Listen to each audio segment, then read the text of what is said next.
Hi everyone, I'm Puka. I'm here in my home studio in Stockton, California. We're here with Dawn Hall Works, and today we're going to be doing mushroom sculpture attachments.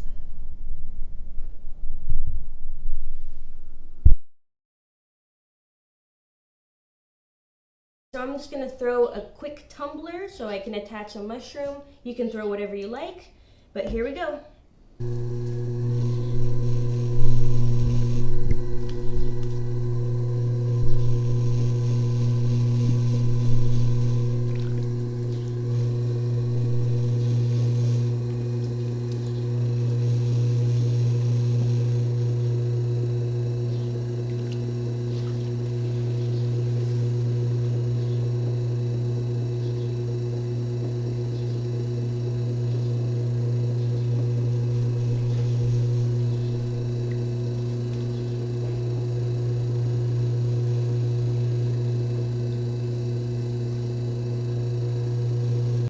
Hello, baby, what's your name?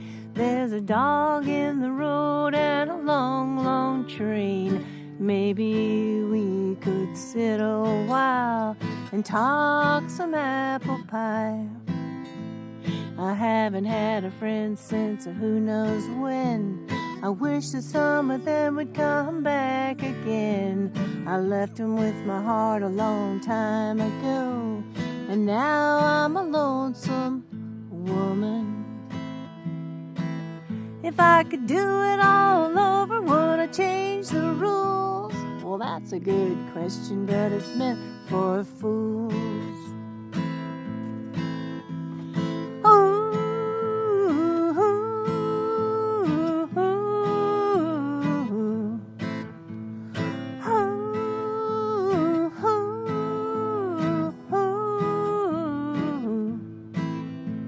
The taxman said I gotta pay my dues.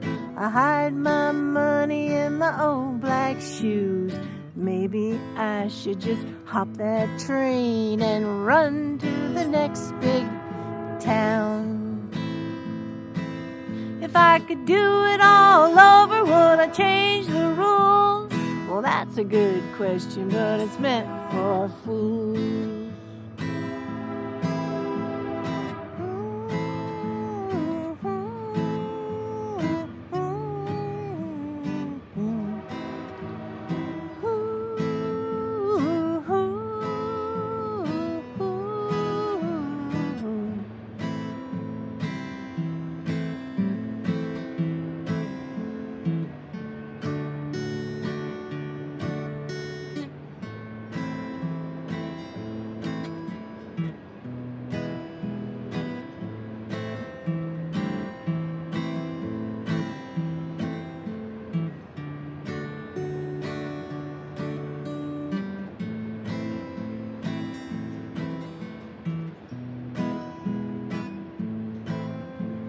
I see you looking the other way. I guess you don't have time for me today. The dog is gone, the train has passed. It's time for moving on. If I could do it all over, would I change the rules? Well, that's a good question, but it's meant for fools. If I could do it all over, if I could change the rules, well, that's a good question, but it's meant for fools. Alrighty, now let's cut this guy off.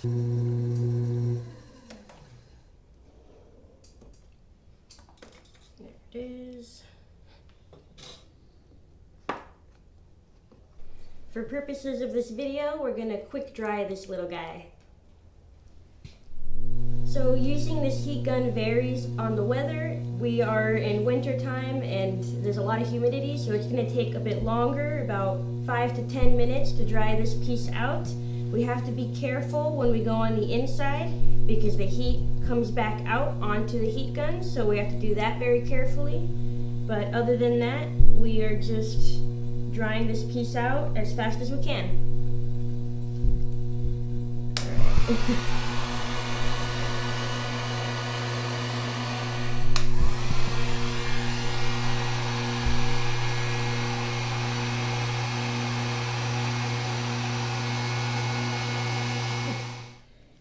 Alrighty, so we're gonna start trimming our piece, and this is a griffin grip, so I'm gonna attach the little arms. There's many different types, but this will work perfect for this tumbler. Tighten it around the piece. Make sure it's centered. And lock it in place. Now it's time for trimming.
Almost there.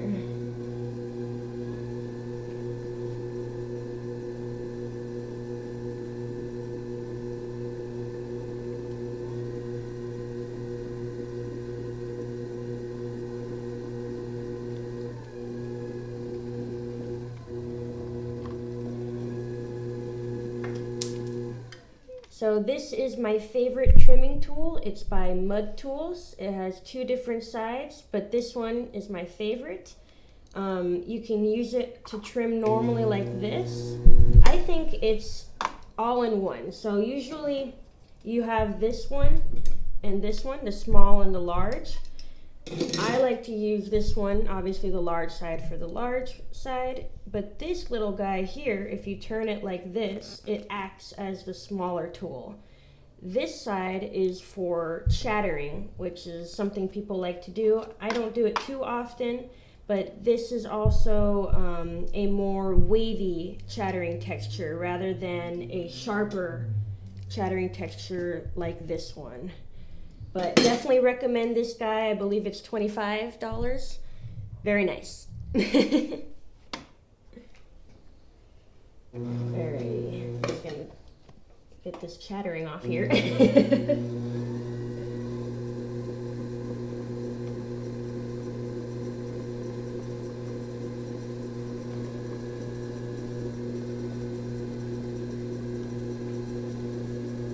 Usually I do a deeper foot, but I don't believe we can do that with this piece. So we'll leave it as so.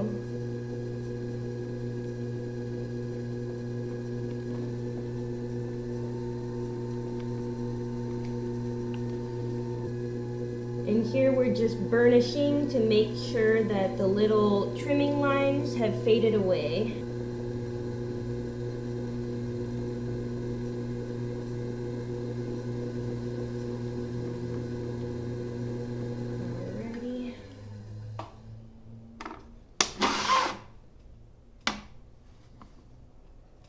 And there we have it, a little tumbler. Alrighty, so now that we have our tumbler, we're going to imitate this mushroom. We're gonna start off with the stem, we're gonna attach the skirt, and then we'll finish off with the mushroom head. So for this mushroom, we're gonna use the scratch and attach technique. You're gonna need a pin tool. I like to use a brush, and obviously a sponge and water. All right, so let's start off with the stem. So let's take some clay. I always start off with a sphere and work from there. I'm going to Just gently back and forth and make a stem. That's a little long, that's all right. We can just cut it off. So far, so good. The top doesn't matter too much because it will be covered by the mushroom skirt. Plan out where you're going to attach and outline your piece. Next, add some water and start your cross hatching.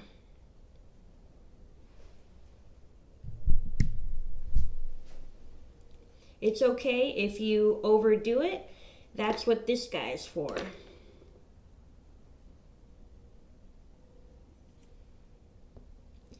And don't forget to do it to the sculpture as well. And it would be helpful if you had one of those scratch and attach tools, which I do not have just yet. Add some water. And I'm not adding any slip at this point just because this is fairly wet and it will attach as so. A little bit more water. Push gently so that you don't get rid of the shape. I like to use 2 fingers to keep the shape. All right. As you can see, there is slip coming out on the outside. That's how you know you pushed it in perfectly.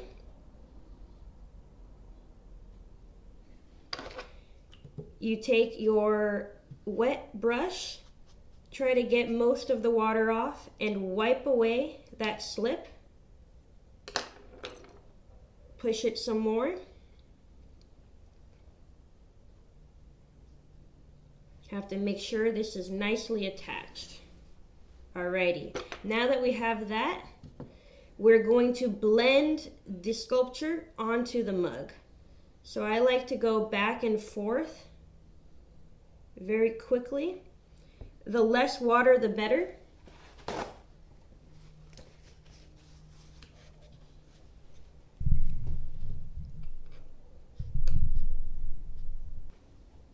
And you'll start to feel that they become one. Same on the other side.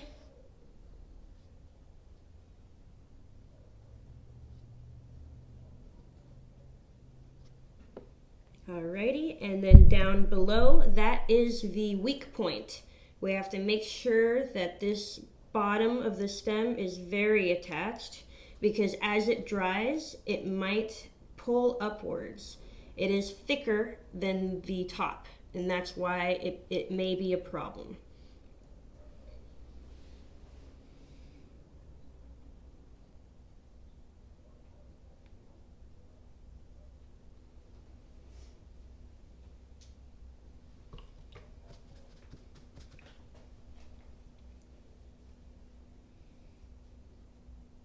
Alrighty. Now you can just clean up the little cracks that you see and the leftover cross hatching on the piece. And we can move on to the skirt. Alrighty. For the skirt, we definitely need a much smaller amount of clay. It's okay to put a little more. You can always take it off. As always, we start off with the sphere, and I'm going to start to squish this little guy. We're trying to make a rectangular piece, roughly. So I like to squish it on the table a few times. Now we're going to cut off the ends in a diagonal fashion, like so.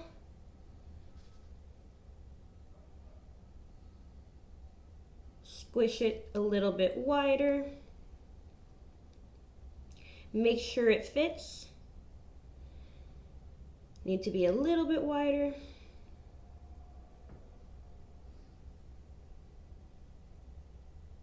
And you'll see these cracks appear sometimes. That's okay. That's what the handy dandy brush is for.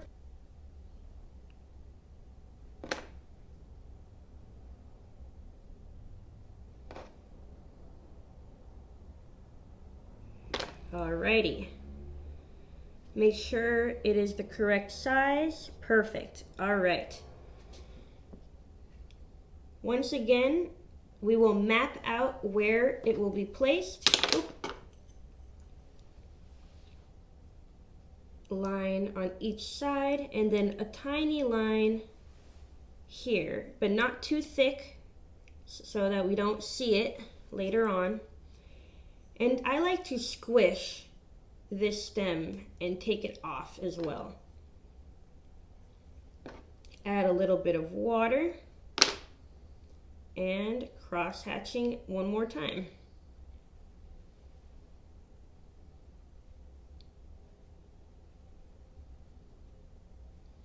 It looks a little messy, but not to worry. We will be covering that all up. Same thing to our sculpture. And we're not going to go all the way down, so we're going to make a line about here because the gills will be a little bit out, more 3D.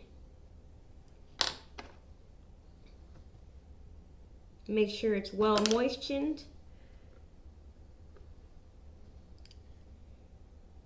And start attaching. Smooth out your fingerprints with the brush.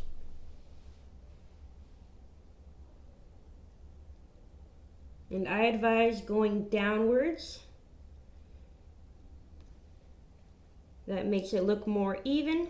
And then once again, we're going to meld the clay on each side with very fast movements.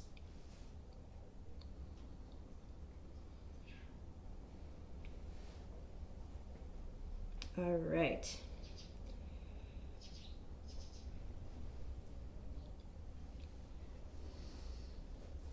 All right, so now it's time for us to add the texture to the mushroom skirt.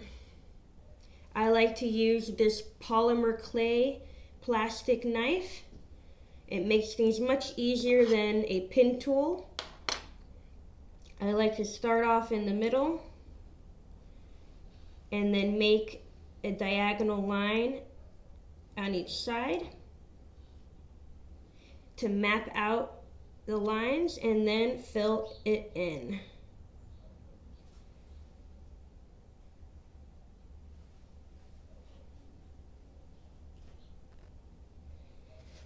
And sometimes if it's too wet, you will see the clay come off. That's okay, just tap it back down. And now we can move on to the mushroom head. Okay.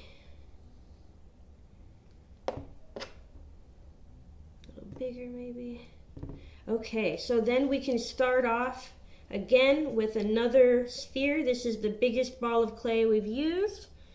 And we're going to squish it and pinch it into a sort of triangle shape. Squish and pinch. And we want to make this a sort of wider triangle so we can push it down here and continue squishing on the top.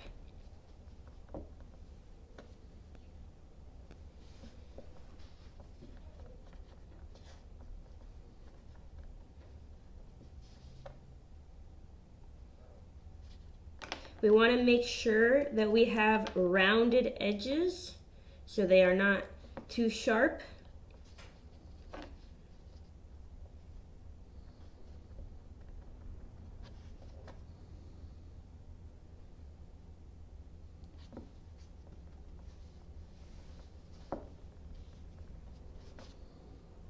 Alrighty, almost there. And I like to run my sponge over it to make sure the cracks don't appear. And sometimes, because it is a bit thick, I will thin it out by cutting the back to make this piece dry faster so we can put it in the kiln earlier date. Alright, so here we have roughly the shape, and we're going to map out one more time where we're going to put him. Push it down on each side.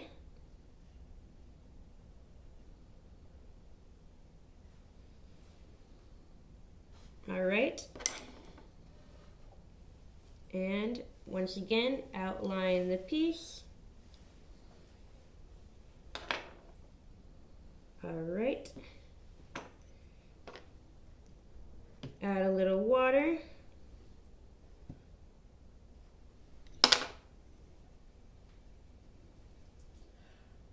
Okay, and same thing to the mushroom head. The more lines the better, so that it can have more surface area to attach. Make sure it's a little moist.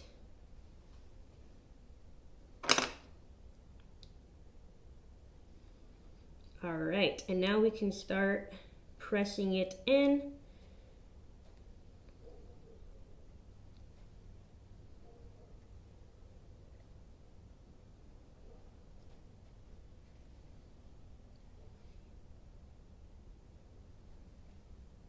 So far, so good.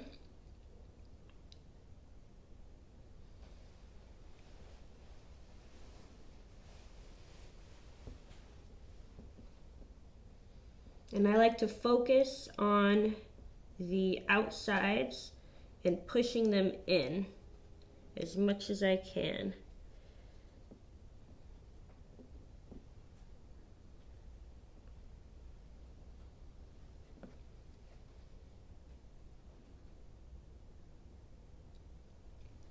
Alrighty, and then once again we're going to blend it in just like the other parts.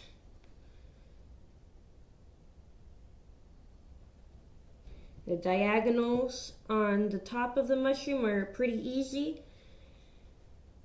The harder part is getting underneath or above the skirt, right in here. We don't want to run across this texture, so we just have to make sure that we did a good job of pressing it in, but we can go around.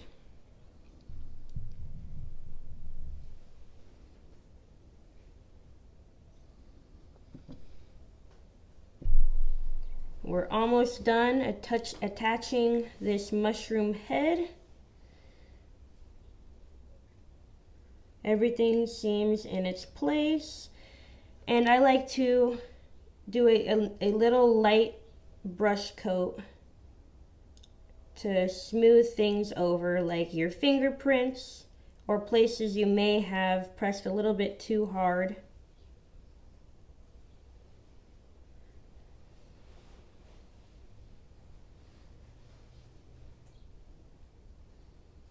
Alright, and now we can start making the gills. Make sure your tool is nice and dry.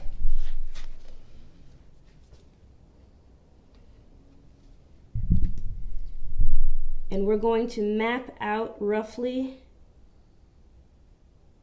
where we'd like to have it.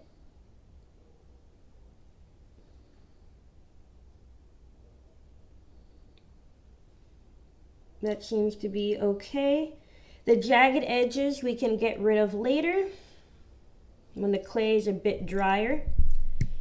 Next, we will do the same thing, one in the middle, one diagonally, and another diagonally, and fill in the spaces.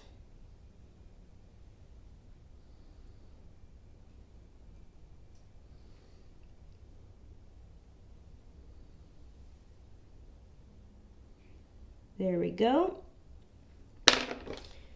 And once the piece is dried out a little bit, you can take your brush, make it nice and thin, or use another smaller brush. And I like to run across this line on the inside to make it less jagged.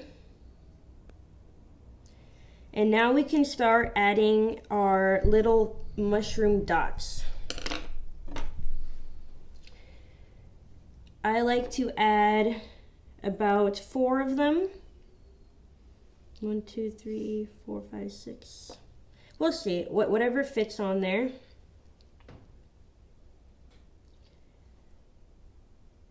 The smaller the better. It will look more detailed that way. And because the mushroom head is already so wet, I can just go ahead and attach like so. And I will use this ballpoint Kemper tools, the smallest side. And I will start pushing in many different angles to get that nice mushroom spot texture that you see on the Amanita.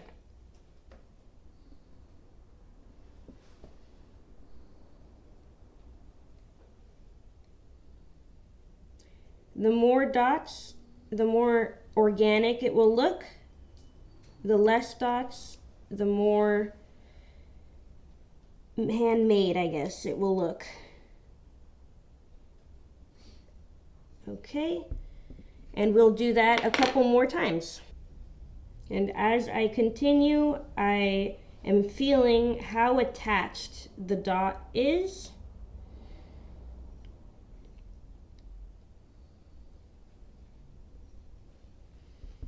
And I guess we'll add 3 more. All right, so this is our finished product. When I go to glaze it, I like to use iron oxide on the gills, the skirt, and the stem. I will brush it on and then sponge it off, and it will enhance the texture. Also, because this is B-mix without grog, it's fairly white. So I will just skip glazing the little dots because it's already the color I need it to be. And I'll go over the head with whatever color I like. I like to make it red to make it look like an Amanita muscaria. Other than that, you can pick a glaze color of your choice, and that would be it.